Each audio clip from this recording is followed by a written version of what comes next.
violence restraining orders. Are the parties available for the request for order this week? Either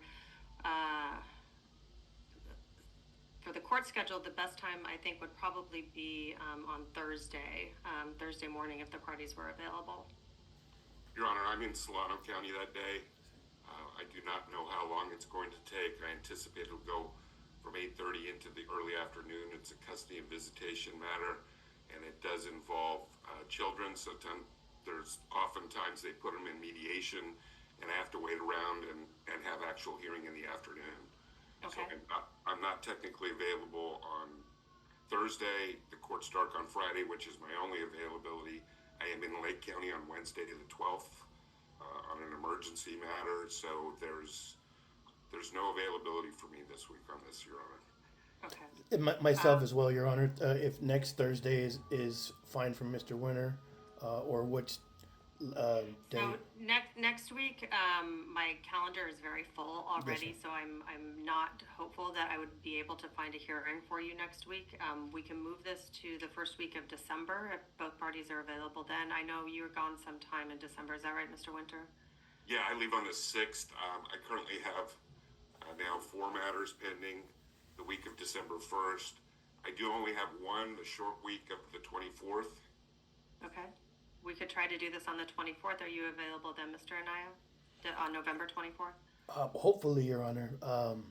Because of the severity of the circumstance of my son being taken into the area of operations, that's why it's important, because I have no way to affirm to know if that order that's put in place to protect my son's safety is being honored. I have no way to ask. I have no So idea where my son's at. if we put it on November 24th, that would be probably the soonest that the court would be able to hear it. I know Yes, that ma'am. I only have a handful of matters on that date, so it might be possible to even do it on that Monday if the parties are available that morning. Yes, Your I Honor. am. Okay. Yes. All right. I did want to address also the motion for reconsideration that you filed, Mr. Anaya. Since we were last in court, I did have an opportunity to go through the procedural posture of each of those cases.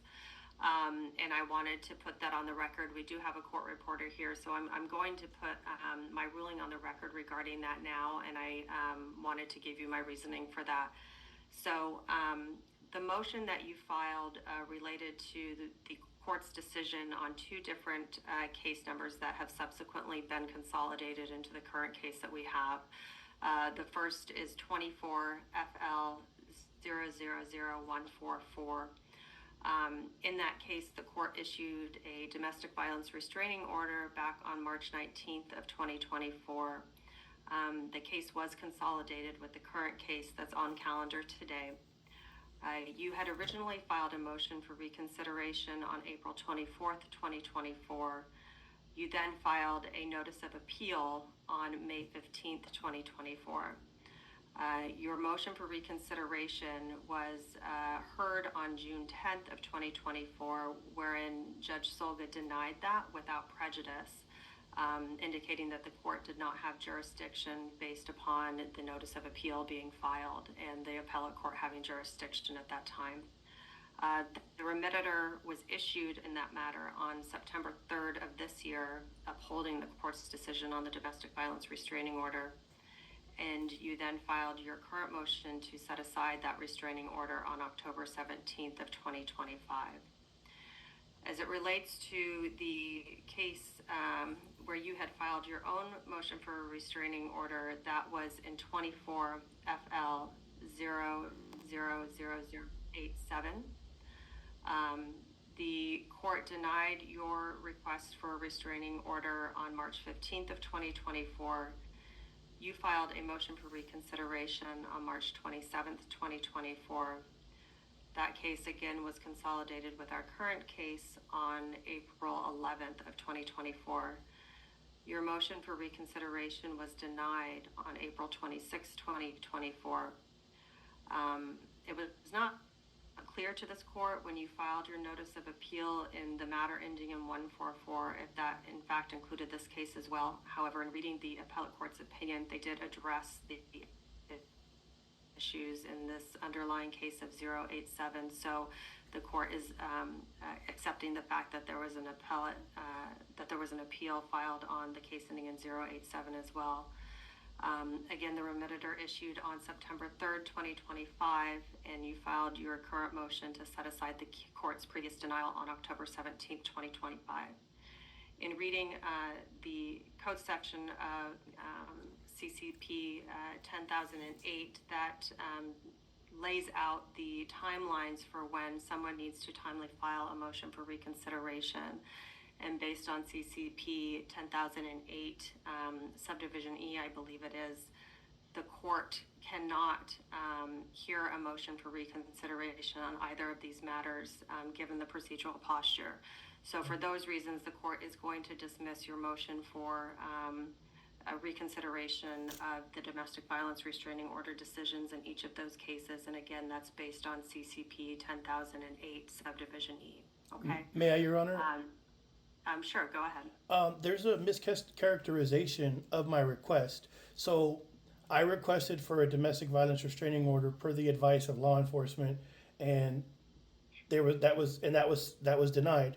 That same day we had the hearing, the opposing parties' DVRO was approved. I filed a motion to reconsider, and it was 1 day past the threshold, and so it was denied for lack of an affidavit and lack of untimely by missing a day. Then I filed a motion to set aside, not a motion to reconsider, which expands that window to a much larger window of a year. And so my request is for a motion to set aside, not a motion to reconsider, to maintain. And during that process, I was denied certain things as a lack of jurisdiction by Joseph Solga, but when the requests were made by Gregory Winter, instead of telling him that he didn't have jurisdiction, he allowed Mr. Winter to write a brief, which I was not afforded that ability. And so the response by Joseph Solga was that he could not rule because he does not have jurisdiction, but that when jurisdiction is returned, that I could revisit that issue. And so until everything it wasn't returned from the Court of Appeals and the Supreme Court until late August of this year, and I'm literally right now, I'm curing the writ of certiorari to the United States Supreme Court.